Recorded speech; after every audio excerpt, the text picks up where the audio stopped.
Hi, I'm Deirdre O'Sullivan. I live at 17 Spinnaker in the Woodbridge Seaport Tract. The reason I'm making an audio and visual recording is because the CC&Rs specifically state that the landscaping, the driveways, the exterior and interior walls, the fences, all of that is supposed to be maintained by the Seaport Village Association and its board, and none of it in this area is being maintained. So Mark's going to come along with me. As you can see, the driveway is completely deteriorated. So the only time the driveway has been maintained in many years is this patch you see in front of us, and that was only done after our cars actually started bottoming out because the middle had raised so high from the tree roots. In order to even get this patch ground down, I had to hire one of the top 3 arborists in California and have a contractor here, an asphalt contractor that had been in business for 35 years. Even then, Ed argued with them and would only give us the patch. So as you can see, it needs to be completely redone, is an eyesore, and detracts from the values.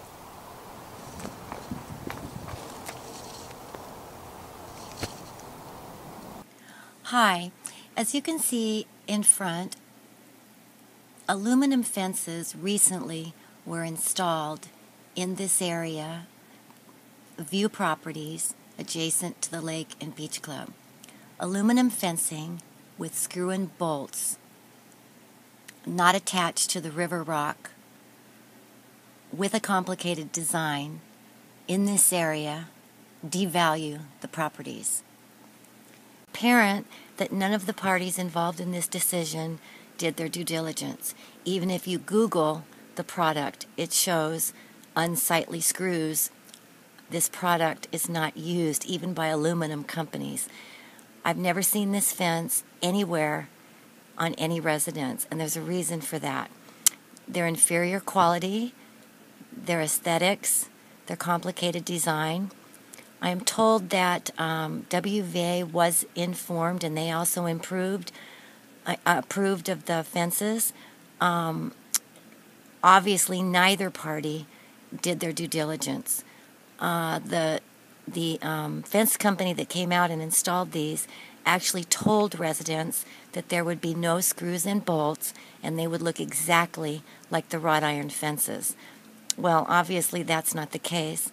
I asked for some time so that I could present information that obviously I spent some time doing, but the fence company showed up a month early and the board denied my request. As an aside, let me remind the board that the homeowners paid for the last maintenance on the wrought iron fences. My cost was $400. So the fact that the board has chosen to not get any input from the homeowners and not get a vote from the homeowners and not give the homeowners adequate information before doing this may not only be against the CC&Rs, but since the homeowners were assessed before, that would imply that they should have been informed so that they could make their own decision.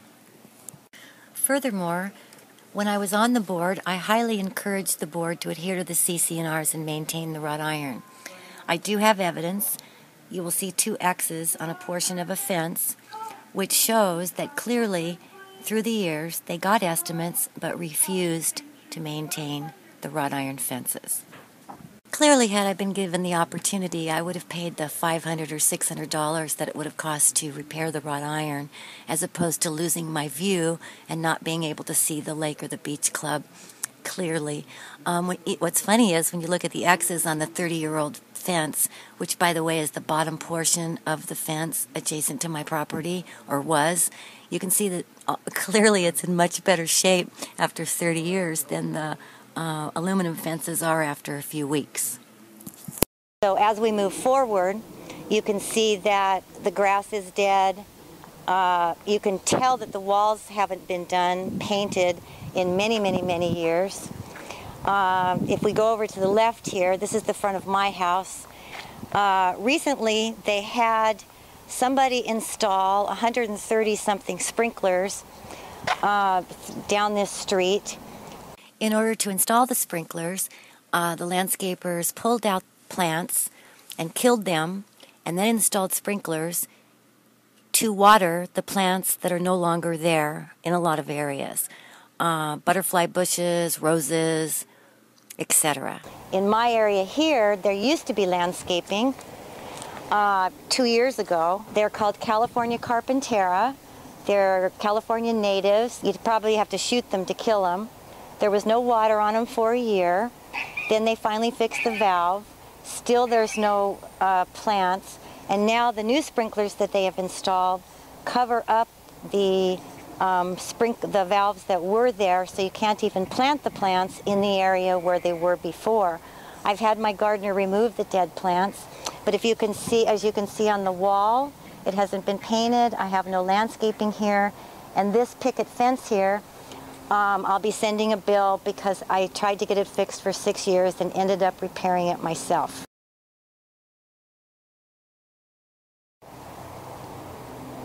Okay, as you can see, the grass is dead here. You can see the wall. You can see the wall has had algae on it for many years.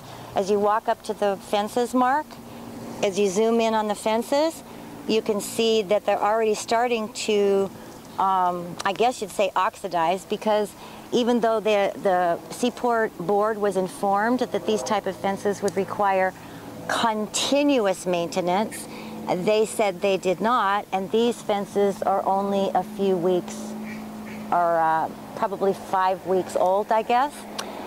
This white, I've been told, will adhere, eventually get into the aluminum, and this is how they will stay and get worse and worse and worse. The original wrought iron, I had 3 experts out. They could have easily been fixed, and we wouldn't have to deal with these inferior fences. Okay, so as far as the aluminum fences, I've gotten an estimate to replace the ones adjacent on my property, because I bought a view property and it interferes with my view, compromises my value of my property and its value. And as you can see along here, this is one of the common areas that looks like heck. And we're going to walk this way. So recently, 130 something sprinklers, as I said, were installed. These azaleas were in very good shape. They've been blooming full time for many years since I planted them when I was on the landscaping committee. And then we're going to keep walking down this street. As you can see, number 15 Spinnaker no longer has any plants adjacent to in front of their property except for a couple, and the sprinklers that were installed actually water nothing. Over to the left. Regarding 21 Spinnaker, you can see that many sprinklers were installed. They don't water anything, and these installers actually covered up everybody's water meters, and we're having to uncover them. If you can zoom over there, look at all these sprinklers, and then we'll walk down here. Okay, so this is 15 Spinnaker, the left-hand side. No plants, many sprinklers. And you know, I've had several irrigation specialists out here, and what they say is, normally you would never put this many sprinklers on a valve, number one. Number two, you would never put sprinklers in before you knew where the plants were going, much less remove the plants that were there in order to install the sprinklers. And you can see, if you look down there, we used to have a tree down there. That was taken out. Bruno doesn't want one put in, but now they've even taken out the plants in order to put the sprinklers in. Okay, so now we're walking past 21 Spinnaker, and I'm on my way to the mailboxes, which were recently installed. These were installed as a gift from a homeowner, even though years ago I brought in a note from the post office saying that they were dangerous and could compromise someone's mail. The board did nothing about it. That was 2006.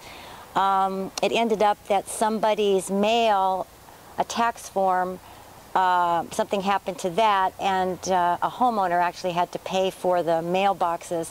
They were first installed without a stand. Then they were installed on cement by someone who was with inferior concrete work. If you look over to the left here, there used to be jasmine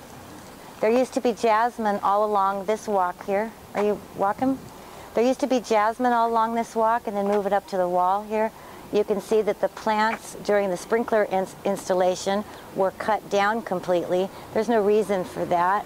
So that we have no jasmine along here. We've got tons of sprinklers. You've got mud going onto the sidewalks. If you can look at the wall is in great need of painting. Hasn't been painted in many, many years. And as you continue on down here, there was a beautiful 5-foot by 4-foot butterfly bush right here. You have to take a picture of this blank. There was a beautiful 5-foot by 4-foot butterfly bush right here adjacent to the mailboxes. In order to get the sprinklers in, they actually cut the water off for about 6 days. And now that they've got the sprinklers in, they killed the big butterfly bush, which was gorgeous, one of the prettiest. And you may think I'm being picky, but we have, if you see the deterioration of this area and you have something that's really gorgeous, you don't just kill it to put in a sprinkler. As you walk down to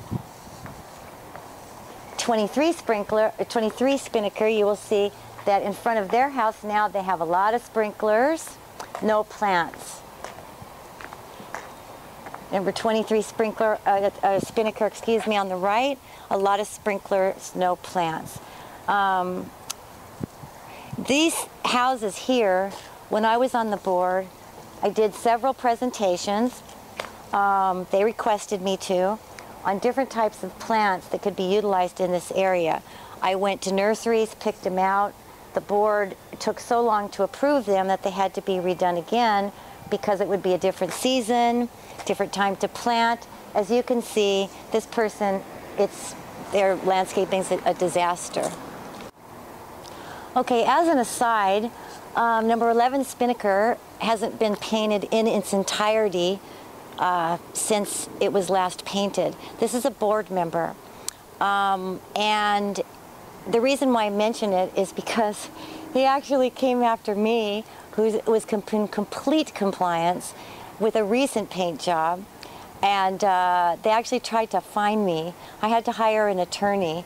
Do you know how interesting and absurd it is for a homeowner as myself to watch as board members don't have to comply, and then I'm in complete compliance. They don't read their own communication, and then I have to drive by little things like this, which are little things, but you know they add up.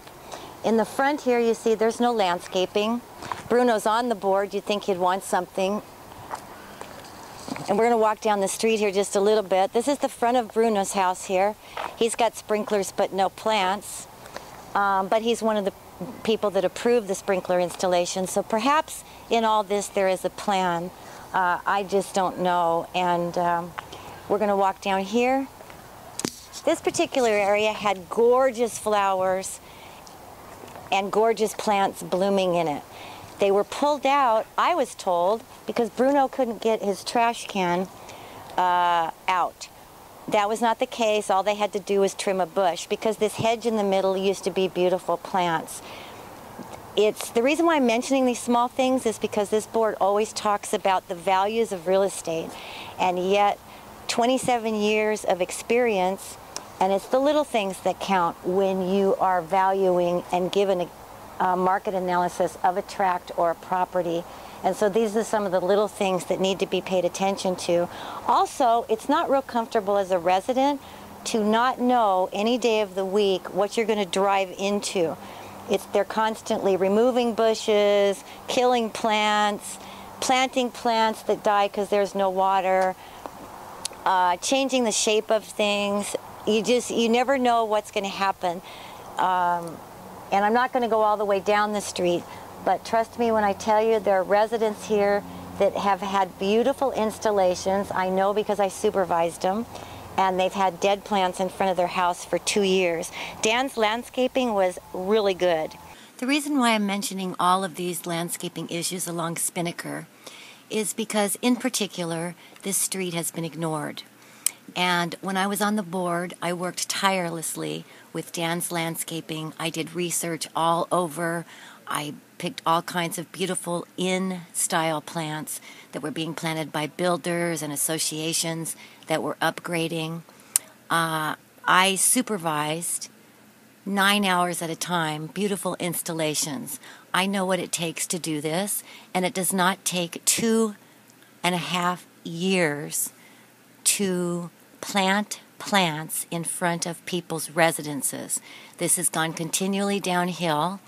Actually, this morning I met up with a group, and they were looking at the sprinkler installation. Nobody, to my knowledge, looked at the sprinklers while they were being installed. Had they, certainly this company who did this would have been stopped midway. We could have saved some plants, and also I know for a fact that I personally, with a good landscaping company, could redo this entire street with beautiful plants in a week.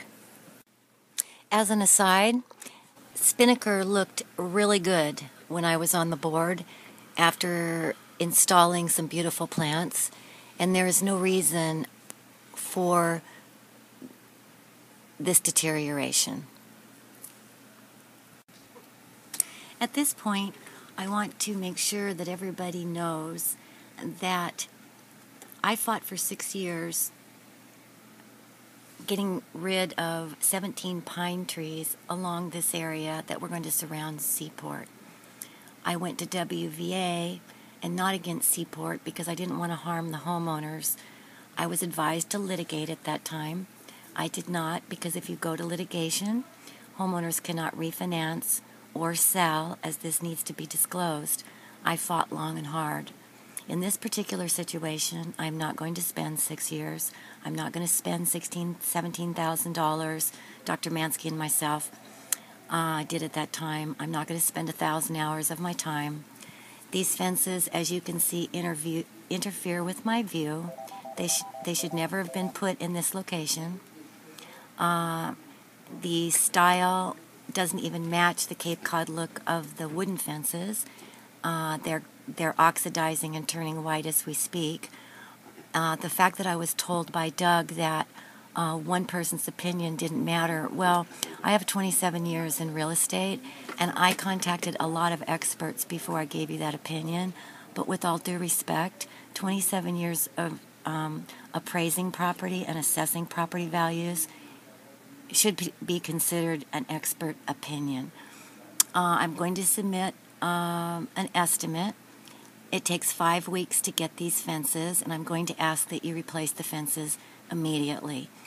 Also the ones in the common area adjacent that I drive up to, because you cannot see the view, see through those fences, and you have devalued my property. Not only the devaluation of my property has occurred, but the peace and enjoyment, which as a resident I'm entitled to. The fences are of primary concern, so that'll be the first immediate action. The landscaping surrounding my property will need to be addressed, as the landscaping will need to be addressed along Spinnaker for the values of my neighbors and the neighborhood. This board tends to take many, many, many, many years to make a decision. You're not going to be able to do that, I'm afraid, in this case, because these fences, even though you said they were approved by WVA, it is apparent that you did no research, or if so, inadequate research, and there are just too many situations regarding my property right now that need to be addressed. So the fences are going to need to be the first one.